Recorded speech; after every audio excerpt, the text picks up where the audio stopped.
This is Funkworm from indiehiphop.net. We have a special guest interview right now. We are talking to Wendy Day of Rap Coalition. Welcome, Wendy. Hey. Hi, how are you? I'm good. Glad to have you. I've been following you for years. We used to go to the website Rap Coalition back. I'm a producer.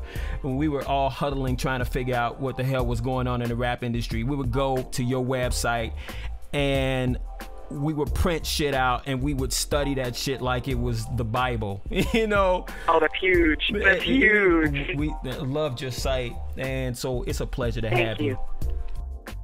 Thank you so much. I'm so thankful when I hear that, because it took so much time and money and effort to build Rap COINTELPRO, which I believe is the site you're talking about. Yeah, exactly. And I'm always thankful when I hear people say, "Hey, Wendy, it was worth it."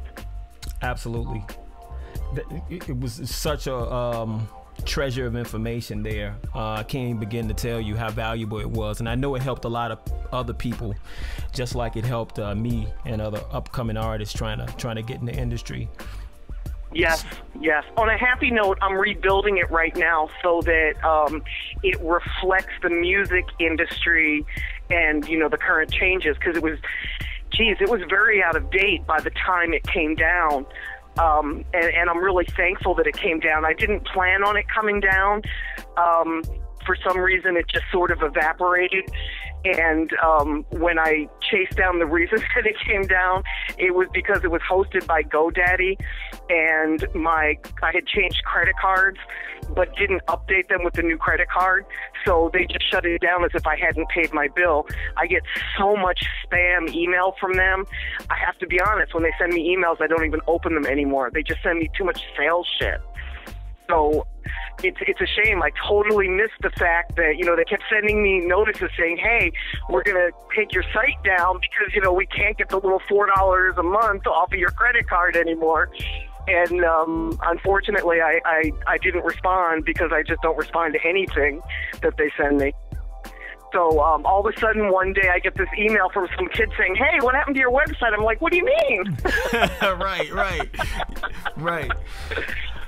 But I'm glad you started back up. Because it forced me. I am. It's gonna be called Slaves No More, and it's actually being built out right now as we speak. Wow. So yeah, that brings me to my next statement about Rap Coalition. You started this to protect artists from being exploited by the industry, right? Yes, exactly. Exactly. I started Rap Coalition. It's a not-for-profit. I started it in 1992 out of frustration for the way my favorite artists were being treated in the music industry. I just didn't understand how they could have teams around them of people that were making millions of dollars along with them, but as soon as their careers started to falter or something would happen with the record label and their careers would tank, the team members would just disappear. They'd go on and work with somebody else. And I just couldn't understand why that would happen. So I built Rap Coalition out of response to that aggravation. I wanted artists to have a place to come when they had no place else to go. Right. Well, to let the audience know who you are, it wouldn't be far-reaching to say that you have negotiated some of the biggest deals in rap history, right? That wouldn't be an exaggeration. It's probably not. I mean, the humble side of me cringes whenever somebody says that. But no, I mean, that's what a lot of the press that I get says. You know, I interview last week, and the guy who interviewed me for XXL said, "You know what, I added up all of the records the artists that you've done deals for has sold, and do you realize you've sold more records, or you're responsible for more sales than Puffy and Jay-Z combined. And when he said that, I just kind of sat down, because that's not something I would ever do. I'd never sit here and figure out, oh, how many records did Eminem sell? How many records did Cash Money sell? Right. I mean, you know, I just wouldn't do that. So when he said that, it literally made me just sit down. I was like, wow, yeah, that's crazy. Yeah, yeah. But to name a few, I want to go down just, you know, probably just partial part of the list of notable artists that you work with, or negotiated, or been a part of these big deals that these artists have landed with labels. Master P, right? Yeah, it started with Master P. That was the first one. That's a nice first one too, by the way. That was a real good one to have. It was my first deal. I'm sure. Eminem, right? Yep. David Banner. Yep. Don't forget Twista. I'm not gonna. I'm from Chicago. I can't. Twist and psychodrama, you know. Yeah, they was definitely coming. Slick Rick, UGK, Cash Money was huge, right? Yeah, Cash Money is the biggest one. That's the one that people always come back to. UGK was a renegotiation. I didn't discover them. I didn't find them. That was strictly a renegotiation with Jive. Right. Tupac Shakur. Yep, that was a renegotiation as well. You Killer Mike. And Mike, I didn't really negotiate anything for. Mike is just a really close friend, so he calls me for counsel and ideas and to bounce stuff off of, but I never really negotiated anything for him. I wish I could have. I love Mike. He's great. Yeah. But the great thing about you is you not only negotiate artists in the deals, you get them out of bad ones, right? Which is probably, yes, I do. just as important, because a lot of these artists are trapped in the deals that are killing or taking the best years of their career out of them. Exactly. And you know, Funkworm, I think one of the reasons that the majors have tolerated me, because you know, whenever you're fucking with somebody's money, you always wonder, you know, am I going to be able to keep doing this, or am I going to, you know, wake up in an alley somewhere someday?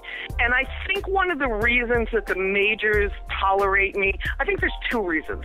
I think they know that, yes, I pull artists out of bad deals, but I also help to get artists into good deals. So even though I'll take away what they see as one of their money resources, it's not because I'm against them, it's because I'm against the system. And I think they realize that, and their attitude is, well, you know what, she brings enough value into companies that we're not going to, you know, stomp her out or shut her down. And I think the second reason that they tolerate me is when I pull somebody out of a deal, I don't send a press release. It's very, very rare that I'll talk about, you know, who I've pulled out of deals. I don't flaunt it.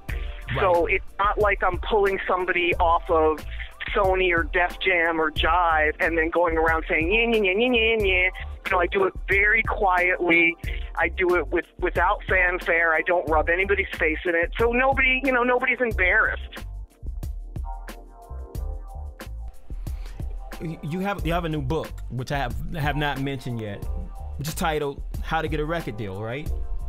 Yes, that's the first one in a series of 9 books. Yes, sir. Which is great. I read the book. I think it's a must-have. Thank you. It's a must-have for any artist trying to get in the business.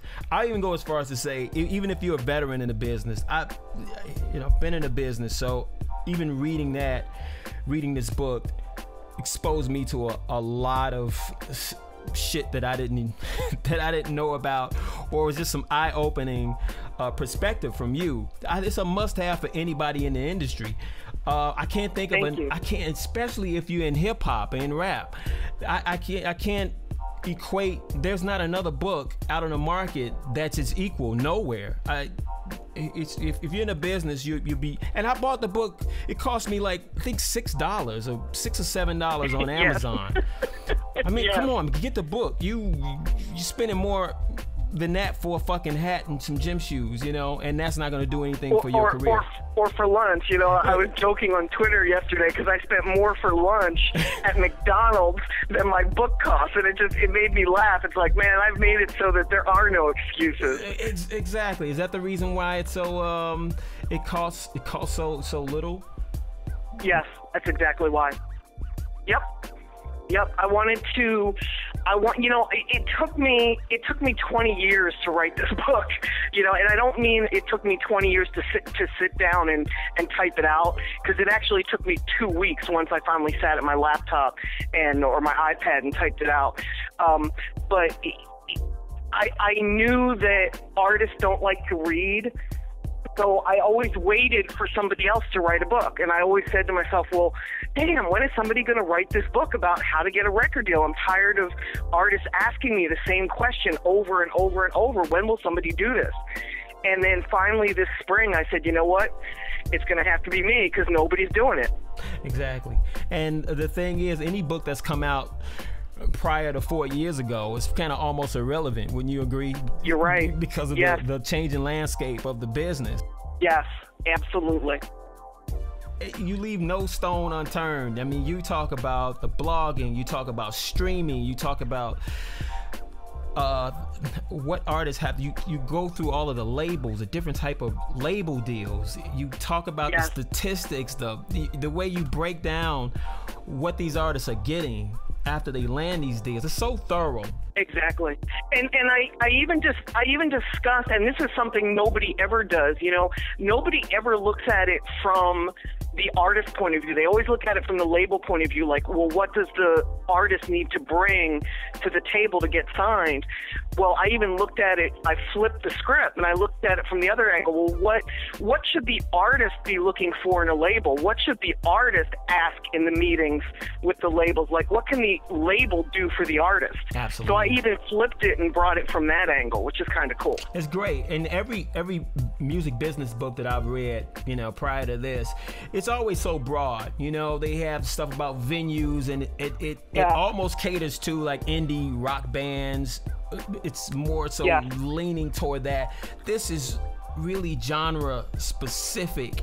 Yes, and I'm making it a series for the exact same reason that you just said. The books that do exist on music are not genre specific, and they touch on every aspect, because when the author is writing them, they're writing them from a financial perspective, meaning for my book to be so specific, I figure I'm lucky if I sell 1,000 copies, right? Yeah. It's selling for $6.99, so the most I can make with that book is $7,000 when you do the math. Right. I've already spent $50,000 on the book.